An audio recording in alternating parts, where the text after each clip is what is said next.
का चुनाव आ रहा है, उसमें National Democratic Alliance Narendra Modi ji के नेतृत्व में मतलब मजबूती से काम कर रहा है। और दूसरे बाजू में इंडिया के नाम से काम करने वाला जो अपोजिशन अलायंस है। आइए वेंकट साहब आ जाओ इधर।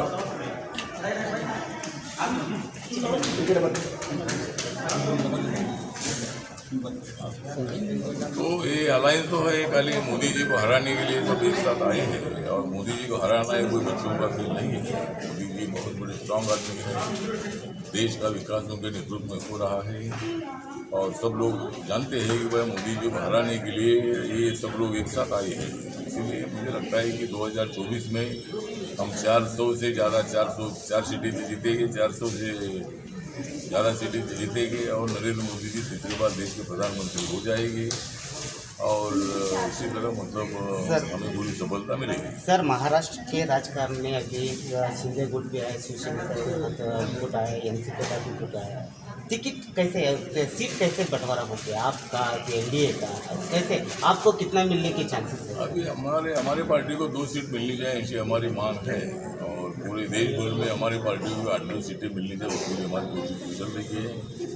यहाँ जो बीजेपी है, शिवसेना है और एनसीपी है, तीनों का जो सीटों का बंटवारा है, ये बंटवारा ठीक ढंग से होगा। कोई विवाद तो थोड़ा सा चलता रहेगा, लेकिन आखिर में सीटों का बंटवारा ठीक ठाक होगा। और हम 40+ सीटें, 48 सीटों में से 40+ सीटें हम जीतेंगे, ऐसा हमें पूरा विश्वास है। सर, कर्नाटक में आपका सीट का बंटवारा होगा या सीट आप मांग रहे हैं कर्नाटक में? अभी कर्नाटक में एकाधी सीट मिलनी चाहिए, ऐसी मांग हमारे कार्यकर्ताओं की, हमारे वेंकट स्वामी जी के नेतृत्व में हमारी पार्टी हर जिले में काम कर रही है। और पार्टी का जनाधार बढ़ाने के लिए भी हम काम कर रहे हैं। अभी 17 फरवरी को पहले ग्राउंड में बेंगलोर में एक बड़ी रैली रखी है और उसमें हजारों की संख्या में लोग सम्मिलित हो जाएंगे। उसके बाद हम बीजेपी के साथ बातचीत करेंगे, स्टेट यूनिट जो बीजेपी का उनके साथ बात करेंगे। और आरपीआई के लिए 1 सीट के लिए हम कोशिश करेंगे। सर, उद्धव ठाकरे और वंचित आघाड़ी के प्रकाश आंबेडकर साथ एक साथ आने की कोशिश कर रहे हैं और आज का मीटिंग भी उनका रद्द हो चुका है। इसके बारे में राजनीति कैसा चल रहा है सर महाराष्ट्र में? उनका अलायंस इंडिया से होगा या आपसे होगा? नहीं, अगर वो प्रकाश आंबेडकर हमारे साथ आते हैं तो बहुत अच्छी बात है, लेकिन ना उनका अलायंस हमारे साथ होगा ना इंडिया गठबंधन के साथ होगा। क्योंकि उनका अलायंस मेरे उद्धव ठाकरे के साथ ऐसा ही मतलब है, ऐसा उन्होंने अनाउंस किया है। लेकिन उनका 12 सीटों का फॉर्मूला उनका है, प्रकाश अम्बेडकर का है कि 4 पार्टियां 12 सीट बांट कर ले।